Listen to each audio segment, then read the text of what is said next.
नमस्कार दोस्तों, मेरे YouTube channel Hindi with Parik में मैं आप सभी का स्वागत करती हूँ। हम टॉपिक पढ़ रहे थे शब्द विचार। शब्द विचार में हमने क्या क्या पढ़ लिया और क्या रहा है, और जो रहा है वो आज की क्लास में हम कंप्लीट करेंगे। तो देखिएगा शब्द विचार। शब्द विचार, इस टॉपिक में हमने शब्द की परिभाषा पढ़ ली थी, यानी वर्णों के सार्थक समूह को शब्द कहते हैं। उसके बाद हमने शब्दों के प्रकार पढ़े थे। शब्दों के प्रकार 4 प्रकार से पढ़े थे। पहला पढ़ा था उत्पत्ति के आधार पर, दूसरा पढ़ा था रचना के आधार पर, तीसरा प्रकार होता है प्रयोग के आधार पर, और चौथा प्रकार होता है अर्थ के आधार पर। तो इन चारों प्रकारों में से 2 प्रकार हम पढ़ चुके हैं। कौन कौन से? पहला प्रकार हम पढ़ चुके हैं उत्पत्ति के आधार पर। उत्पत्ति के आधार पर हमने 5 प्रकार पढ़े थे। एक बार रिवाइज कर रही हूं। पहला था तत्सम, दूसरा था तद्भव, तीसरा था देशज, चौथा था विदेशज, और 5वां था संकर्षक। जो भी स्टूडेंट नए हैं वो पीछे की क्लास देख लीजिएगा ताकि आपको समझ में आ जाए। फिर हमने पढ़ा था दूसरा प्रकार इसका रचना के आधार पर। रचना के आधार पर हमने 3 प्रकार पढ़े थे। पहला पढ़ा था रूढ़ शब्द, दूसरा पढ़ा था यौगिक शब्द, और तीसरा पढ़ा था हमने योग रूढ़ शब्द। ये हम डिटेल से पढ़ चुके हैं और नोट्स भी बना चुके हैं।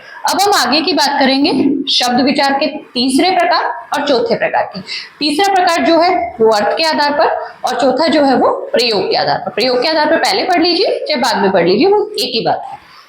तो पहले हम बात करते हैं अर्थ के आधार पर शब्दों का वर्गीकरण। देखिएगा क्या है अर्थ के आधार पे। जब हम किसी शब्द का अर्थ देखेंगे तो उसके आधार पर शब्द कितने प्रकार के होते हैं। तीसरा प्रकार है हमारा अर्थ के आधार पर। अर्थ के आधार पर शब्दों का वर्गीकरण।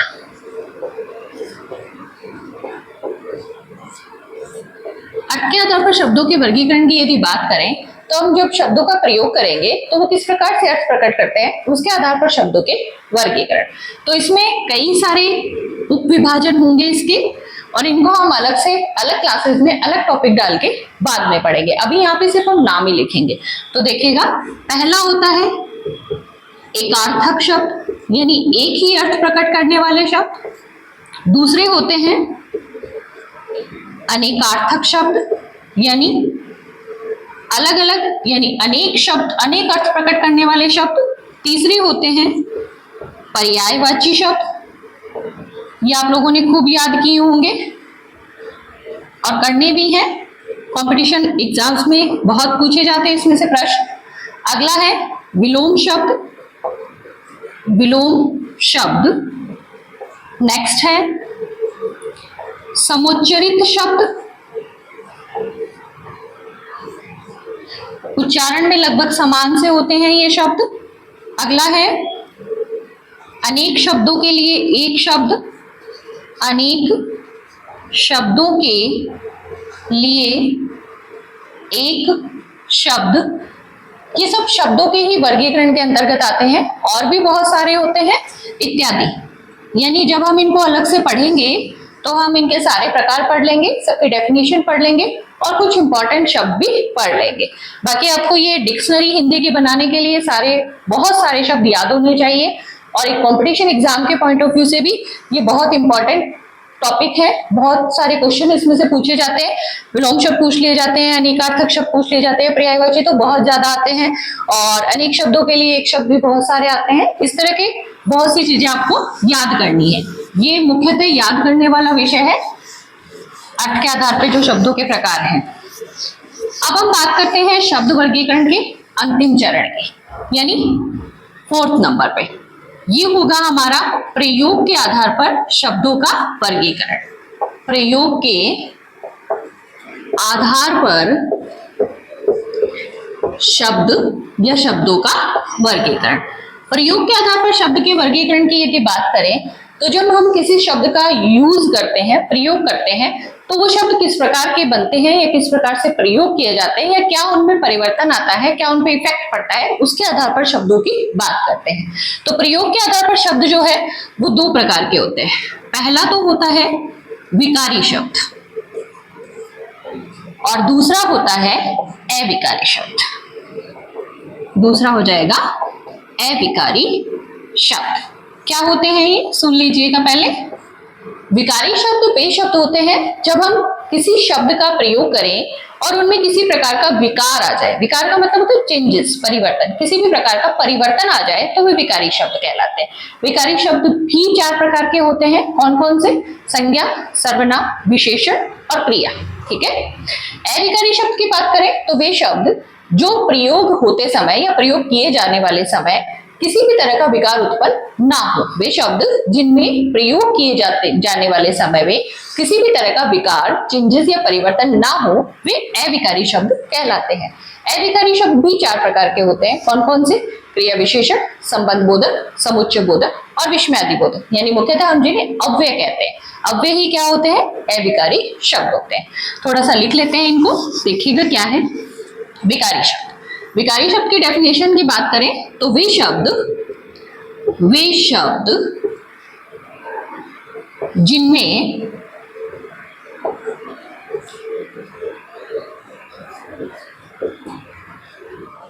विकार किसकी वजह से आता है? जिनमें लिंग, वचन,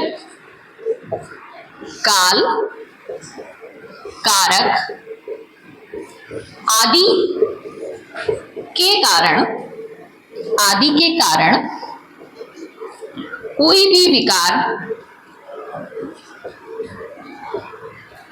का मतलब क्या होता है? परिवर्तन। कोई भी विकार हो उन्हें हम क्या कहेंगे? विकारी शब्द कहेंगे। ठीक है। तो देखिए हमने जितने टॉपिक लिखे उसके अलावा हमारे पास और भी टॉपिक के नाम आए हैं। लिंग, वचन, काल, कारक, ये भी हम अलग अलग रूप से अलग अलग टॉपिक का नाम डाल के अलग अलग क्लासेस में पढ़ेंगे। ठीक है। तो वे शब्द जिनके अंदर लिंग, वचन, काल, कारक आदि के कारण किसी न किसी प्रकार का चेंजेस, परिवर्तन आ जाए, उन्हें हम क्या कहेंगे? विकारी शब्द कहेंगे। अब बात करें कि विकारी शब्द कितने प्रकार के होते हैं, तो विकारी शब्द भी चार प्रकार के होते हैं। तो नेक्स्ट लाइन से लिखना है, विकारी शब्द उन्हें चार प्रकार के होते हैं। कौन कौन से होते हैं देखिएगा। विकारी शब्द पुनः चार प्रकार के होते हैं। कौन कौन से हैं ये चार प्रकार? तो फर्स्ट हो जाएगा संज्ञा, सेकंड हो जाएगा सर्वनाम, थर्ड हो जाएगा विशेषण और फोर्थ हो जाएगा क्रिया। ठीक है दोस्तों, विकारी शब्द चार प्रकार के हैं। चारों के नाम लिख दिए मैंने, संज्ञा, सर्वनाम, विशेषण और क्रिया। इनको हम अलग अलग टॉपिक में अलग अलग विषयों के अंतर्गत पढ़ेंगे, यानी अलग से टॉपिक लगाएंगे, अलग से क्लास बनाएंगे और अलग से डिटेल से पढ़ेंगे। क्योंकि यहाँ संक्षिप्त में मैं आपको कुछ जानकारी दे देती हूँ। संज्ञा किसी व्यक्ति, वस्तु, स्थान आदि के नाम को संज्ञा कहते हैं। ये परिभाषा हम फर्स्ट क्लास से पढ़ते हैं। लेकिन इसका शाब्दिक रूप क्या होता है, कितने प्रकार होते हैं, कैसे इनका प्रयोग किया जाता है, प्रयोग के आधार पर कैसे चेंज हो जाती है, व्यक्तिवाचक संज्ञा जातिवाचक बन जाती है, जातिवाचक व्यक्तिवाचक बन जाती है, जातिवाचक भाववाचक बन जाती है, भाववाचक जातिवाचक बन जाती है। इस तरह का जो चेंजेस है वो हम जब संज्ञा टॉपिक डिटेल से पढ़ेंगे तब पढ़ेंगे। सर्वनाम, संज्ञा के स्थान पर प्रयुक्त होने वाले शब्द सर्वनाम कहलाते हैं। सर्वनाम कितने प्रकार के होते हैं, कौन कौन से होते हैं, इनका प्रयोग कैसे किया जाता है और सर्वनामों का निर्माण कैसे किया जाता है, मूल सर्वनाम कितने होते हैं, ये सारी चीजें हम कब पढ़ेंगे? सर्वनाम टॉपिक के अंतर्गत पढ़ेंगे। विशेषण, विशेषता बताने वाले शब्द विशेषण कहलाते हैं। विशेषता किसकी बताएंगे? संज्ञा और सर्वनाम की विशेषता बताने वाले शब्द विशेषण कहलाते हैं। विशेषण कितने प्रकार के होते हैं, कैसे उनका प्रयोग किया जाता है, कैसे उनकी पहचान की जाती है, ये हम विशेषण टॉपिक के अंतर्गत पढ़ेंगे। क्रिया, किसी कार्य का करना या होना दर्शाने वाले जो शब्द हैं वो क्रिया कहलाते हैं। क्रिया कितने प्रकार की होती है, कौन कौन सी क्रियाएं होती हैं, कैसे कैसे उनका प्रयोग किया जाता है, क्रिया को पहचाने कैसे कि ये क्रिया कर्मक है या सकर्मक है, एक अकर्मक है तो कौन सकर्मक है तो कौन सी सकर्मक है, किस प्रकार की है, ये सारी जब हम क्रिया टॉपिक पढ़ेंगे तब पढ़ेंगे।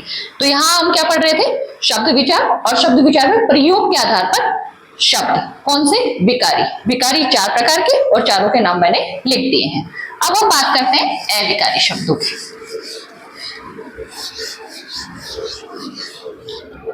नेक्स्ट बात करते हैं अविकारी शब्द।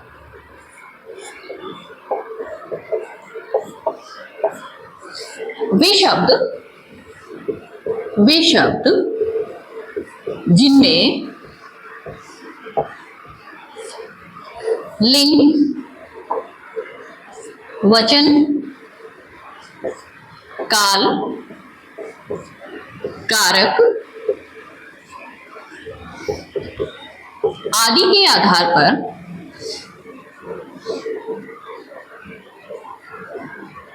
कोई विकार यानी परिवर्तन, कोई भी विकार उत्पन्न न हो, उन्हें हम क्या कहेंगे, अविकारी शब्द कहेंगे। यानी जब हम शब्दों का प्रयोग करें तो उस पर लिंग, वचन, काल और कारक का कोई भी इफेक्ट ना हो, उनमें कोई भी चेंजेस ना आए, तो वे शब्द क्या कहलाते हैं, अविकारी शब्द कहलाते हैं। जिस प्रकार से विकारी शब्द भी 4 प्रकार के थे, उस प्रकार से अविकारी शब्द भी 4 प्रकार के होते हैं। कौन कौन से होते हैं देखिएगा, नई लाइन से लिखेंगे। अविकारी शब्द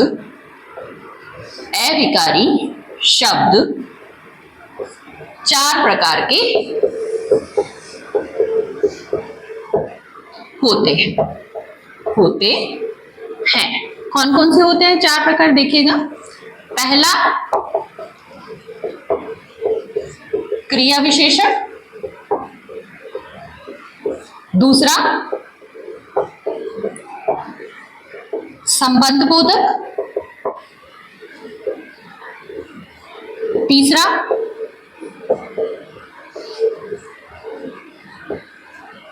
समुच्चय बोधक, और चौथा होता है विस्मयादि बोधक। अविकारी जिनमें परिवर्तन नहीं होता, 4 प्रकार, चारों के नाम लिखे हैं, क्रिया विशेषण, संबंध बोधक, समुच्चय बोधक और विस्मयादि बोधक। इनको भी हम अलग अलग टॉपिक डाल के अलग अलग रूप से डिटेल से पढ़ेंगे। इनके भी और उप विभाजन होते हैं, उनके बारे में भी चर्चा करेंगे। यहाँ हम शॉर्टली बात कर लेते हैं कि क्या है। तो क्रिया मैंने बात की थी, किसी कार्य का करना, और विशेषण विशेषता। अब ये विशेषण क्रिया के साथ जुड़ा है तो ये किसकी विशेषता बताएगा, क्रिया की विशेषता बताएगा, वो क्रिया विशेषण होंगे। क्रिया विशेषण के प्रकार, इनका यूजेस, कैसे इनकी पहचान होती है, इसके बाद जब हम क्रिया विशेषण टॉपिक पढ़ेंगे तब करेंगे। संबंध बोधक, 2 शब्दों के संज्ञा सर्वनाम के मध्य जो संबंध जोड़े उन्हें संबंध बोधक कहते हैं। कितने प्रकार के होते हैं, कैसे इनकी पहचान होती है, कहाँ इनका प्रयोग किया जाता है, कौन कौन से शब्द या कौन कौन से चिन्ह संबंध बोधक होते हैं, इनके बारे में हम चर्चा करेंगे जब संबंध बोधक पढ़ेंगे। समुच्चय बोधक, वही ग्रुप बनाए, समुच्चय का मतलब ग्रुप, संज्ञा या सर्वनाम का वाक्य में प्रयुक्त अन्य शब्दों के साथ, अन्य एक वाक्य का दूसरे वाक्य के साथ जो संबंध जोड़े उन्हें समुच्चय बोधक कहते हैं। कौन कौन से होते हैं, कैसे इनकी पहचान होती है, कौन से इनके प्रकार होते हैं, ये जब टॉपिक पढ़ेंगे तब बात करेंगे। विस्मयादि बोधक, विस्मय आदि, आश्चर्य आदि भावों का बोध कराने वाले शब्द विस्मयादि बोधक कहलाते हैं। इनके प्रकार, इनका कैसे प्रयोग करते हैं, कौन कौन से विस्मयादि बोधक शब्द होते हैं, कहाँ कहाँ इनका प्रयोग किया जाता है, कौन से चिन्ह बनते हैं इनके साथ में, ये हम बात करेंगे विस्मयादि बोधक पढ़ते समय। तो आज की क्लास तक हमने शब्द विचार जो टॉपिक था वो पूरा कर लिया है, जिसमें शब्द की परिभाषा, शब्दों के प्रकार, इन सब की हम बात कर चुके हैं।